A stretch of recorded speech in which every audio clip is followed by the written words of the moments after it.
Hello students, how are you all? I hope you are very well at your home. As you know, I am your assistant teacher and this is your geography book, The Earth Our Habitat Part 1, textbook in geography for class 6th. Students, today we are going to read our second chapter, globe, latitudes and longitudes. मतलब globe, अक्षांश और देशांतर रेखाएं. In the previous chapter, you have read that our planet Earth is not a sphere. It is slightly flattened at the north and the south pole and bulb in the middle. Can you imagine how it looks? You may look at the globe carefully in your classroom to get an idea. Globe is a true model of miniature of the Earth. जैसा कि हमने पढ़ा था पिछले chapter में कि क्या है, हमारी जो अर्थ है वो क्या है, राउंड शेप की है और जो दोनों पोल से मतलब north pole and south pole से क्या है, थोड़ी सी चपटी है. देखो आप पिक्चर में देखो, है ना, ये ग्लोब है, ये मॉडल ऑफ द अर्थ है, ये नॉर्थ पोल है एंड ये साउथ पोल है. ये दोनों तरफ से क्या है, थोड़ी थोड़ी चपटी है. ग्लोब्स में be varying size and type. Big one which cannot carried easily, small pocket globes and globes like a balloon which can inflated and are handy and carried with easy. अब ग्लोब्स जो हैं वो बहुत तरीके के होते हैं, बहुत बड़े होते हैं, उनको कैरी करना इजी नहीं होता है, और कुछ ग्लोब्स ऐसे होते हैं वो पॉकेट ग्लोब्स होते हैं, लाइक अ बलून्स के जैसे होते हैं जिनको हम आराम से कैरी कर सकते हैं. The globe is not a fixed, it can be rotated the same way on the top, spin and potter's wheel is rotated. Globe जो है वो एक फिक्स्ड नहीं होता है. ये कैसे रोटेट करता है, इसका जो टॉप पोर्शन है वो क्या होता है, वो स्पिन करता है. जैसे आपने कुम्हार को देखा है ना, पोटर्स को देखा, उसका व्हील कैसे स्पिन करता है ना, वैसे ही ग्लोब क्या है वो इस पर स्पिन करता है अपने टॉप पोर्शन पे. Okay, on the globe country, continents and oceans are shown in their correct size. Globe में हम किसको देख सकते हैं, कंट्रीज़ को देख सकते हैं, ओशंस को देख सकते हैं एंड कॉन्टिनेंट्स को देख सकते हैं उनकी करेक्ट साइज़ के अकॉर्डिंगली. मतलब कितने बड़े बड़े कॉन्टिनेंट्स हैं, कितने बड़े ओशंस हैं, उनको हम साइज़ के अकॉर्डिंगली ग्लोब में क्या कर सकते हैं, देख सकते हैं. It is difficult to describe the location of the point on a sphere like a earth. Now the question arises as to how to locate a place on it. We need certain points of reference, the lines, to find out the location of the place. अब क्या है, अब globe में हम क्या कर सकते हैं, लोकेशंस को पॉइंट आउट कर सकते हैं. ये क्या है, एक अर्थ का मॉडल है, ठीक है. अब हम ये सोचते हैं कि अब इसमें हम जो प्लेसेस हैं उसको कैसे लोकेटेड करेंगे. You will notice that the needle is fixed through the globe is tilted manner which is called its axis. अब जो ग्लोब में एक निडल लगी होती है वो क्या होती है, वो थोड़ी सी टेढ़ी होती है जिसको कि क्या बोलते हैं, हम एक्सिस बोलते हैं. 2 points on the globe through which the needle passes the 2 poles. ये जो दो निडल्स हैं ये कहाँ पर लगी हुई हैं, दो पोल्स पे लगी है ना. Top one is north pole and bottom is south pole. दोनों पोल्स के पास ये निडल्स लगी हुई हैं जिससे ग्लोब का क्या है, थोड़ा सा टिल्ट है. The globe can move around this needle from west to east. अब ग्लोब जो है वो कहाँ से घूमता है, वेस्ट से ईस्ट की तरफ, मतलब पश्चिम से पूर्व की तरफ घूमता है. Just as a earth move, जैसे कि हमारी अर्थ मूव करती है. But remember there is a major difference, लेकिन ध्यान रखें इसमें बहुत सारे डिफरेंसेस हैं. द रियल अर्थ है so much such no such a needle. लेकिन अभी इसमें तो निडल्स हैं, लेकिन जो हमारी रियल अर्थ है उसमें कोई भी निडल्स नहीं है. It moves around it axis, जो अपने एक्सिस, अपने अक्षांश पर घूमती है. Which is an imaginary line, जो कि एक इमेजिनरी लाइन है, मतलब जिसको हम इमेजिन कर सकते हैं. Another imaginary lines running on the globe divides it's into 2 equal parts. और जो दूसरी इमेजिनरी लाइन्स हैं वो ग्लोब को किस में डिवाइड करती हैं, 2 पार्ट्स में, 2 बराबर हिस्सों में. This line is known as a equator. इन दोनों के बीच की लाइन को हम क्या कहते हैं, इक्वेटर. ये देखिए, ये दिस वन इज इक्वेटर. ये 2 भागों को डिवाइड कर रही है ना, नॉर्थ एंड साउथ को. This is called equator.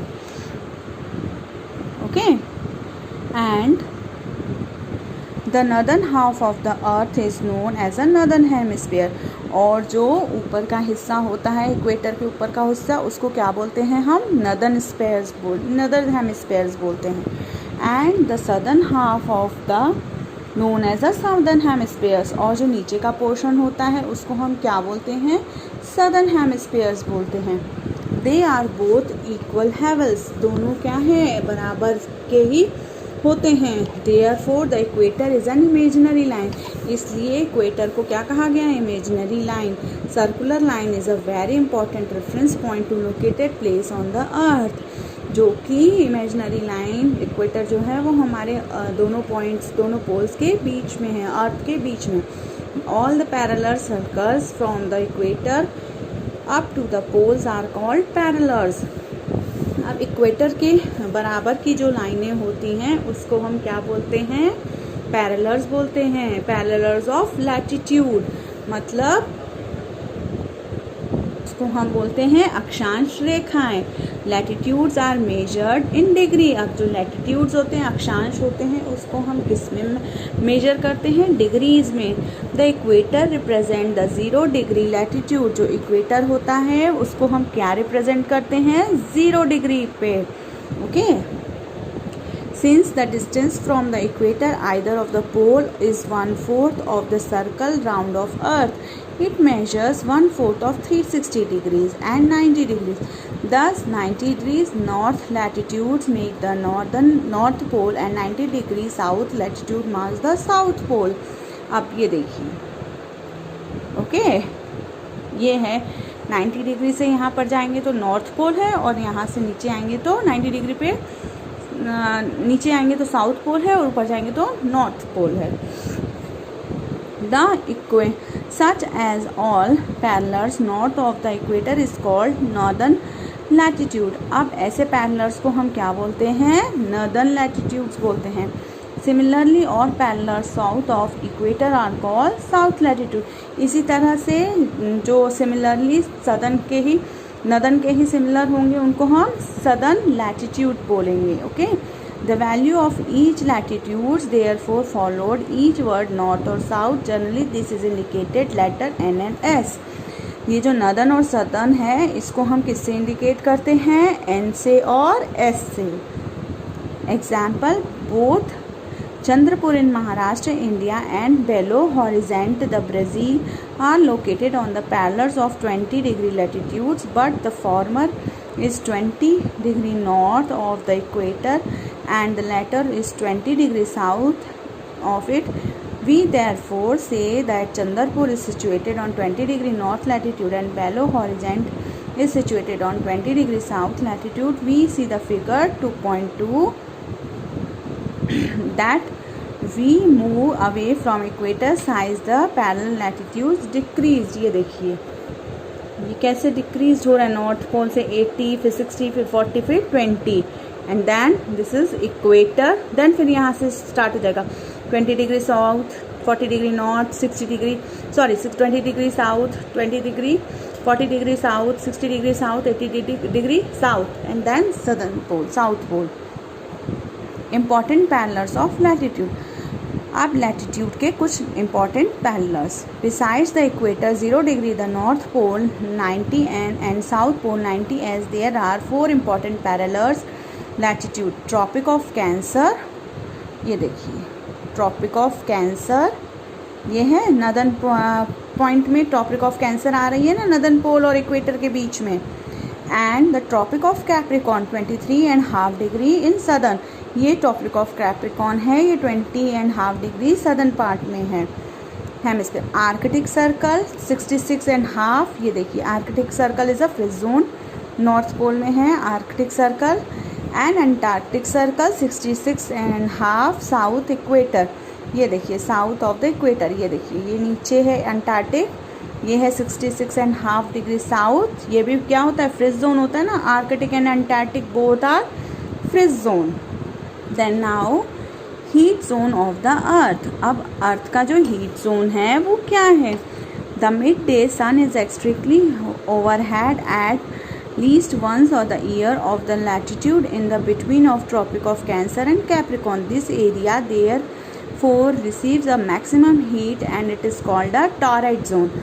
अब क्या होता है, जब जो सूरज होता है वो कब आता है, जब ट्रॉपिक ऑफ कैंसर और ट्रॉपिक ऑफ कैप्रिकॉर्न के बीच में बहुत, मतलब जो सारे लैटिट्यूड्स हैं उस पर जब सूरज बहुत ज़्यादा पड़ता है, उसकी गर्मी ज़्यादा पड़ती है, तो उस जोन को हम क्या बोलते हैं, टॉराइड जोन बोलते हैं, torrid zone. The midday sun never shines overhead any latitude beyond the Tropic of Cancer and Tropic of Capricorn.